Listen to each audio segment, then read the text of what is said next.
Zelensky qui avait dit la guerre a commencé en Crimée, elle se terminera en Crimée. Zelensky qu'on va entendre aussi, il s'adresse très directement aux Russes en disant peut-être que ça va être une manière de faire pression sur les Russes. Guillaume Roquette, expliquez-nous ce calcul. Quel est le calcul? Écoutez d'abord Zelensky. Voyons peut-être que nous avons besoin de quelques mesures supplémentaires et les Russes essaieront de se comporter comme des êtres humains. Guillaume. Ben oui, c'est un moyen de faire pression sur les Russes parce que les Ukrainiens prouvent qu'ils sont à la fois capables de tenir un front qui fait 1000 km de long et d'avoir ce genre d'action. Maintenant, moi je m'interroge, je n'ai pas la réponse, mais sur le fait que des opérations comme celle sur le pont de Crimée changent la nature de la guerre. Est-ce que ça modifie le rapport de force? En fait, j'en ai pas l'impression. Et quand Volodymyr Zelensky laisse entendre que ça pourrait être un moyen de faire entendre raison aux Russes, de les amener vers les négociations, on rappelle qu'il y a eu, pas plus tard qu'hier, un round assez rapide, assez bref de discussion entre les Ukrainiens et les Russes à Istanbul. Mais je me demande si ça, pour le coup, c'est pas du langage diplomatique, parce que on imagine mal que Vladimir Poutine, après deux humiliations pareilles, celle sur les aérodromes et celle sur le pont de Crimée, puisse se dire, bah oui, finalement, ces Ukrainiens, ils sont quand même très forts, donc je vais redevenir raisonnable et je vais discuter avec eux. On n'y croit pas un seul instant. Est-ce que c'est une manière aussi des Occidentaux, est-ce que les Occidentaux ont encouragé à ça? Merz qui disait l'armée ukrainienne doit sortir de la défensive. Le chancelier d'Allemagne, l'Allemagne avait passé par tellement d'atermoiements, là pas du tout. L'armée ukrainienne doit sortir de la défensive. Elle doit pouvoir détruire la liaison terrestre entre la Russie et la Crimée. Poutine doit comprendre que cette guerre est pour lui sans issue. Là, il est suivi des faits. Alors c'est intéressant comme Merz dit ça parce qu'il tient les missiles qui pourraient justement détruire ce pont de Kerch. Mais par rapport au message reçu des Ukrainiens, je suis d'accord avec vous, c'est pas ça qui va faire plier Poutine. Par contre, il y en a un qui va faire attention à ce qui se passe, qui ne s'est pas beaucoup prononcé, c'est Donald Trump. Les Américains, au début de la guerre, quand ils ont vu à quel point les Ukrainiens se défendaient, c'est à ce moment-là qu'ils ont décidé que finalement, ils allaient l'armer l'Ukraine. Ce n'était pas un taxi qu'ils allaient envoyer à Zelensky, c'était des armes. Eh bien, aujourd'hui, je crois que les Ukrainiens qui montrent ce dont ils sont capables risquent de faire penser les Américains. Regardez aujourd'hui Mike Johnson, qui était vraiment qui était à l'ancienne époque le speaker de la chambre basse du Congrès, aujourd'hui appelle à des sanctions très très dures contre la Russie. Lui qui tergiversait pendant très très longtemps, pendant les années Biden, qui était plus ou moins derrière le gel de la tranche de 61 milliards de dollars qui a fini par être donné. Aujourd'hui, il appelle à des sanctions fortes contre la Russie. Les Ukrainiens, je pense, en faisant ce coup, bien sûr, ils visent la Russie, mais c'est aussi pour dire à Trump, regarde ce dont on est capable. Regarde, toi qui me disais qu'on n'avait pas de carte en main. Vous vous souvenez de la première visite de Zelensky à la Maison-Blanche avec Trump et Vance lui faisant la leçon en disant de toute façon tu nous écoutes parce que tu n'as pas de carte en main. Ben là voilà la réponse. Et il abat deux cartes d'une après l'autre. Une carte dimanche, une carte mardi. Ce qui est intéressant, c'est qu'en fait dans les objectifs, il y a un objectif qui est mili-stratégique, clairement, ce sont les aéroports, mais le pont de Kerch est un objectif beaucoup plus politique. Il n'a pas d'urgence immédiate de détruire le pont de Kerch pour accélérer la fin de la guerre. Alors, ça va avoir un effet logistique, effectivement, s'il est bloqué, mais l'objectif est clairement politique, c'est-à-dire d'attaquer Vladimir Poutine dans ce qu'il a de plus cher et de montrer au monde, à sa population, aux Russes et à tout le monde, et aux Américains, effectivement, ce que les Ukrainiens sont capables de passer à l'offensive. Moi, ce que je dirais, c'est que les Ukrainiens, ils montrent vraiment leur historique de guerre, parce que les Cosaques déjà étaient des petites structures qui allaient à cheval et qui étaient capables de naviguer, de tirer à cheval. C'était des petites unités, c'était pas du tout les grosses structures comme à la russe. Ça n'a rien à voir, c'est pas du tout le même esprit. Et même au début de la guerre, je me souviens que on disait que les Américains étaient surpris de voir à quel point les Ukrainiens allaient au-devant des tanks, des chars, etc., que ça les surprenait la manière dont les Ukrainiens étaient capables de ne pas combattre comme ce qu'on avait l'habitude. C'est une suite, hein. Rappelons le timbre, ce timbre que les Ukrainiens avaient émis juste après la première action contre le pont de Kerch en 2022, qui était le premier sursaut. Hein. C'est très important, c'est-à-dire que de nouveau, ils renouent avec cette opération qui avait été un premier sursaut. Rappelez-vous, le monde entier avait été sidéré de voir de quelle manière ils pouvaient répondre de manière asymétrique, puisqu'ils étaient attaqués jusqu'à Kiev, ils l'avaient été, et ils se revanchaient de ce côté-là. Beaucoup d'audace et d'innovation.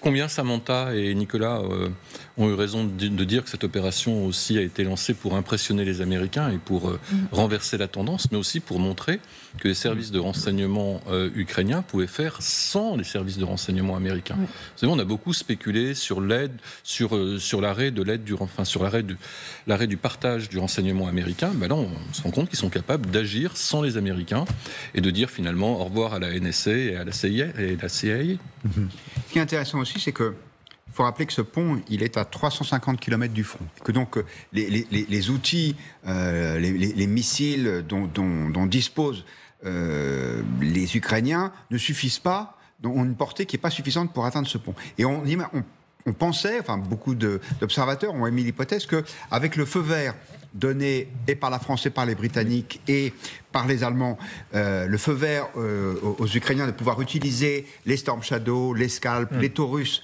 pour frapper dans la profondeur, le pont de Crimée allait être touché avec ces missiles. Et puis finalement, c'est pas le dispositif qu'ils ont choisi. Guillaume. Peut-être parce que c'est trop c'est très difficile, c'est très aléatoire, parce que même si ce sont des missiles précis, il faut taper sur la pile, et la charge, là c'est une tonne, ils n'ont pas une tonne, les missiles, ils en portent 250 kilos, c'est pas fait pour ça. Et je pense que même le Taurus, on surévalue sa capacité à péter un pont de béton de cette taille-là, qui est absolument gigantesque comme ouvrage d'art.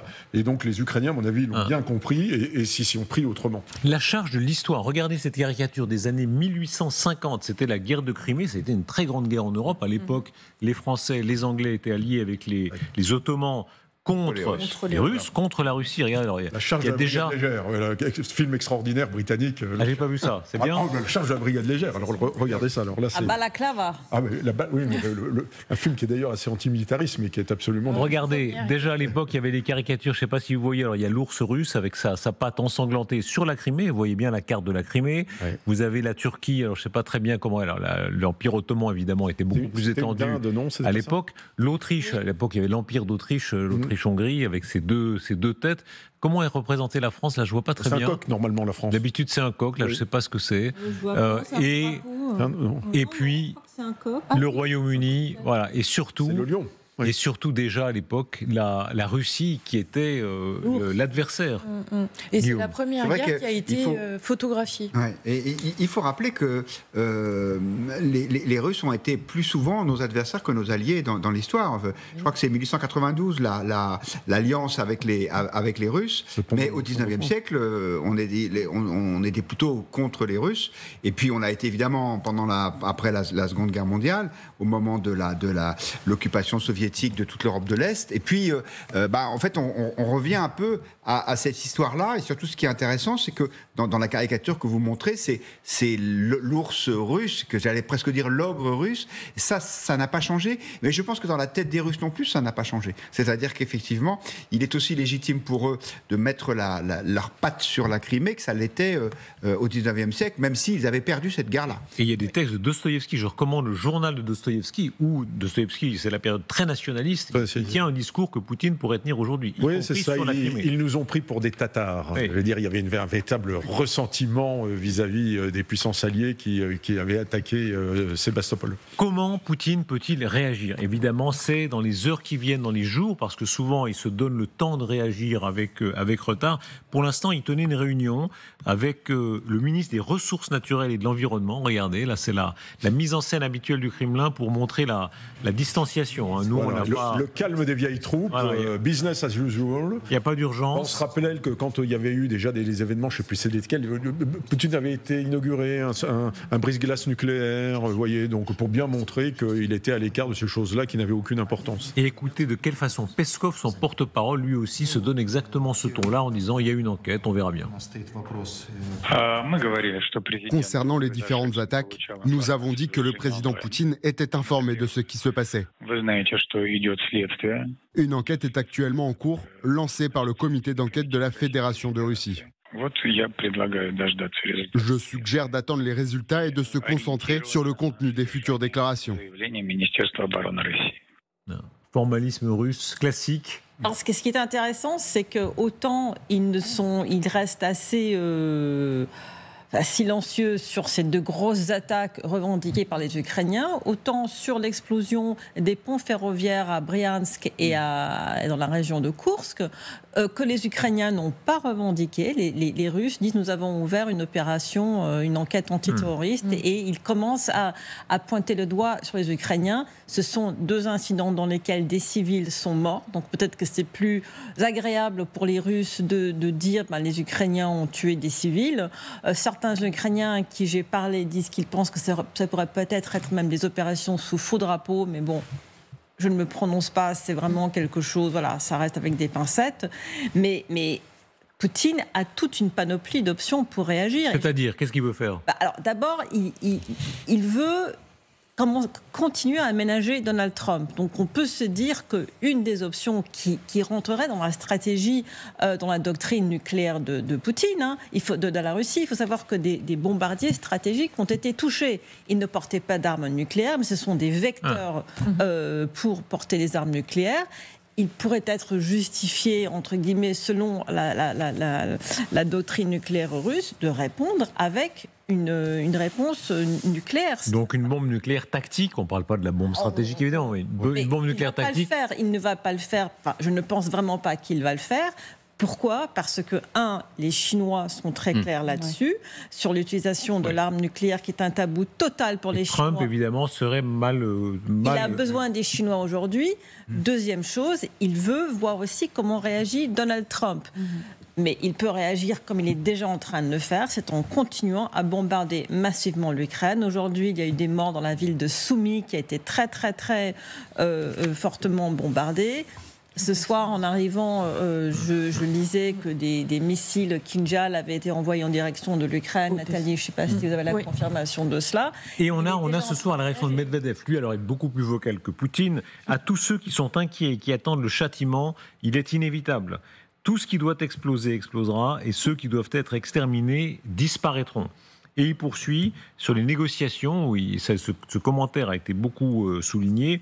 Les négociations d'Istanbul sont nécessaires non pas pour une paix de compromis sur des conditions irréalistes inventées par quelqu'un, mais pour notre victoire rapide et la destruction complète du gouvernement néo-nazi, etc. En réalité... Il tourne en boucle. C'est totalement contradictoire. Quand on veut la destruction complète de l'adversaire, on ne négocie pas. Voilà, déjà. Donc, effectivement, là, il dit tout et son contraire. Ça dénote quand même d'une certaine nervosité des officiels russes. Mais on est habitué, lui, quand il est assez rarement à jeun, donc effectivement, on est habitué à ces saillies. Imprévisible de ce régime. Parfois, il s'empare de quelque chose pour dire, vous voyez, nous sommes attaqués, etc. Ils en font des tonnes, et parfois au contraire ils n'en parlent pas. C'est très curieux. Je pense que Poutine a beaucoup de défauts, mais il faut lui reconnaître une qualité, c'est la maîtrise de lui-même, et c'est le sang-froid. Souvenez-vous qu'en août dernier, en août 2024, les Ukrainiens ont pénétré en territoire russe, avec avec une action incroyablement audacieuse dans la région de Koursk. Tout le monde s'est dit, jamais Poutine ne laissera passer ça, il va réagir dès le lendemain, ça va être énorme. Et en fait, les Russes ont pris leur temps. Et finalement, ils ont mis plus de 7 mois avant de reprendre le contrôle de la zone. Moi, je pense que si Poutine n'a pas une réponse immédiate, spectaculaire, aussi impressionnante, y compris d'un point de vue médiatique, que l'action des Ukrainiens, il ne va pas forcément réagir tout de suite. Vous parliez, Samantha, de la possibilité théorique d'une action nucléaire tactique. Et on rappelle que les Américains l'ont envisagé, je crois que c'était à l'automne de 2022. Et évidemment, dans la télévision d'État russe, là, contrairement à Poutine qui n'en parle pas, la télévision d'État, elle, en parle de manière très appuyée et sur ce ton-là. Les dirigeants ukrainiens pourront crier qu'ils seront mentionnés dans les manuels scolaires, qu'ils ont mis 1 an pour préparer cette opération. Oui, ils peuvent crier qu'ils ont détruit des bombardiers stratégiques russes, que tout a été détruit. Cela ne change rien. Mais leur tâche principale est d'assumer la responsabilité d'actes qui, en principe, selon notre doctrine nucléaire, marquent sans ambiguïté le passage à l'utilisation d'armes nucléaires. Le ton est très particulier parce qu'il reparle du nucléaire, mais on a l'impression qu'il en parle comme s'il n'y croyait pas lui-même, comme s'il avait l'air de dire au fond le pouvoir ne le fera pas. Voilà, c'est de la... Non, c'est de l'intimidation qui ne sera jamais suivie de fait. Ce qu'il faut aussi essayer de comprendre, c'est qu'il cherche aussi à se prémunir de la suite, parce que d'après ce qu'on a pu comprendre, certaines informations qui circulent depuis quelques heures, c'est que l'affaire n'est pas terminée et ne s'arrêtera pas au pont de Kerch. C'est une séquence longue qui commence depuis et qui a commencé dimanche. À travers donc les actions contre les 4 bases aériennes. Ça veut dire quoi? Quel peut être le prochain épisode? Là, on a 2 actes déjà. Peut-être que Lindsey Graham vous en a un peu parlé, vous en a glissé 2 mots quand vous l'avez interviewé, quand vous avez parlé de la sécurité du président Poutine. Vous croyez qu'il pourrait viser Poutine lui-même ou son entourage?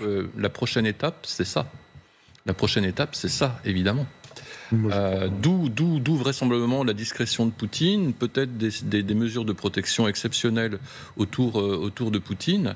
On sait de toute manière qu'ils allaient vers un...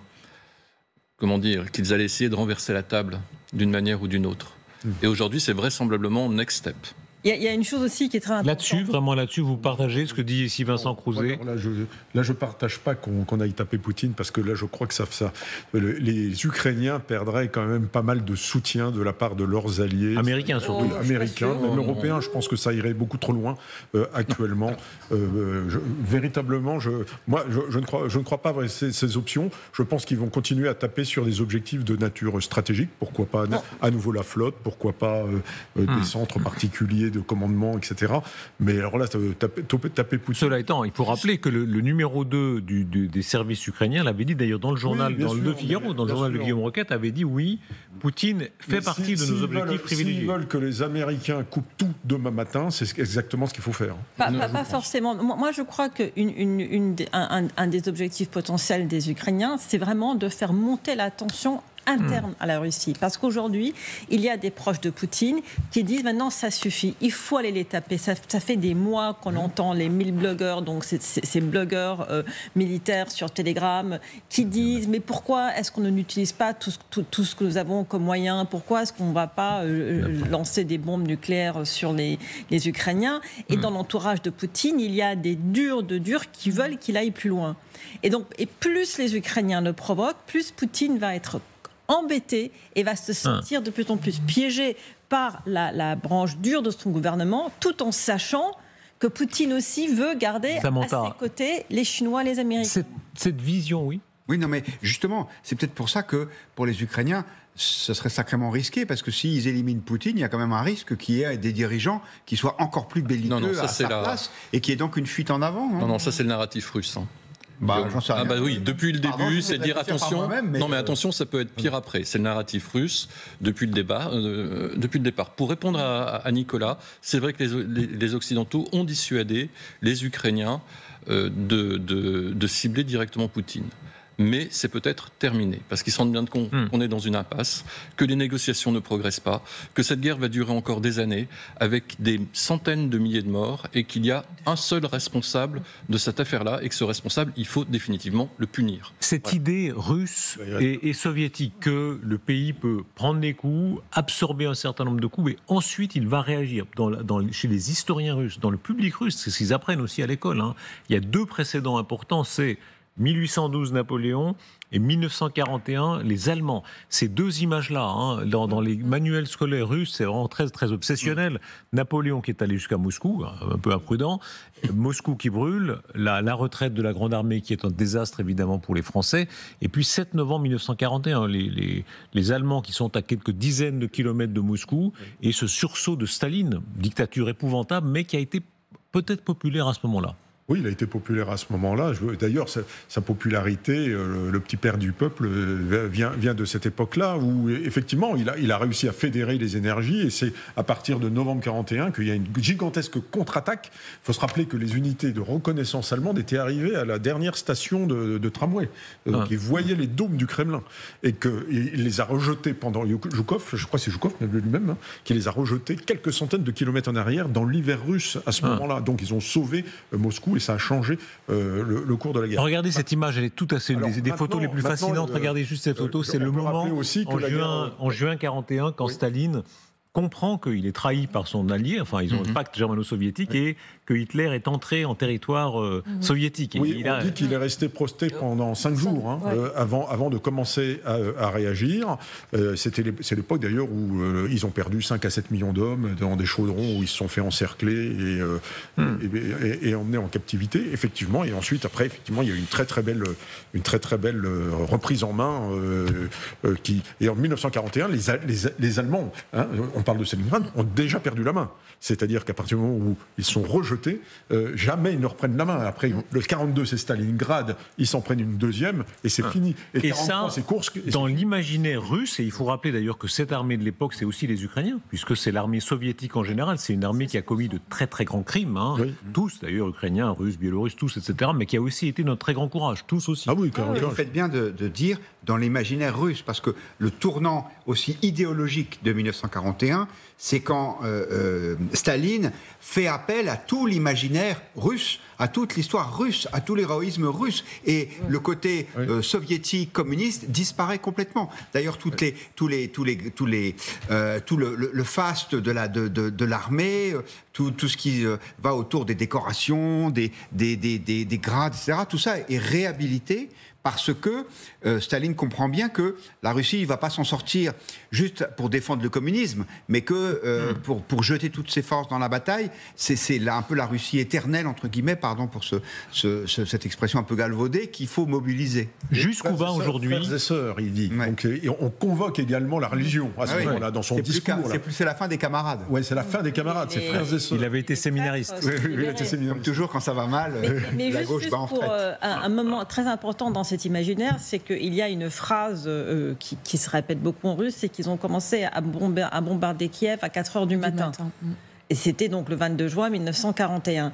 Et là, quand ils ont bombardé Kiev le 24 février 2022, c'était aussi à 4h du matin. Et donc, dire on a bombardé Kiev, c'est vraiment un souvenir russe et soviétique et de la guerre que les Ukrainiens et les Russes ont partagée. Aujourd'hui, jusque va le réarmement russe. Il y a un article très intéressant du Kiev indépendant et inquiétant pour l'Europe de l'Ouest et pour l'OTAN. La production russe de missiles balistiques a augmenté d'au moins 66% au cours de l'année écoulée, selon les données des services de renseignement militaire ukrainiens, partagées donc avec ce journal qui est le Kiev indépendant. Production de missiles russes par mois, 60 à 70 Iskander contre 40 en mai 2024. Production de Kinjal 10 à 15 contre 4 à 5 en mai 2024. Quand on en est là, c'est qu'on prépare quelque chose, ou en tout cas qu'on se prépare à une sorte de surenchère guerrière. C'est dans la durée, mais on voit là, ça va de concert avec l'accélération et la densification des bombardements chaque nuit. Je rappelle que, je le disais tout à l'heure, qu'en 2022-2023, on balançait entre 60 et 80 missiles, drones par nuit. Et là, ils en sont à 300-400. Alors, il y a effectivement une très, très grosse accélération de la capacité de bombardement stratégique des Russes dans la profondeur, soit avec les drones Shahed, plus avec les Iskander. Le Kinjal, on l'a vu une fois, ils en ont c'est un truc hypersonique. On ne sait pas très bien s'il est opérationnel, combien ils en font exactement. Mais l'Iskander, c'est la bonne à tout faire. Ça va à 500 km. C'est le bon vieux missile de l'époque soviétique. Et ça tire et c'est pas très cher. D'ailleurs, vous voyez bien, ils en produisent beaucoup plus que le Kinjal. C'est beaucoup moins technique.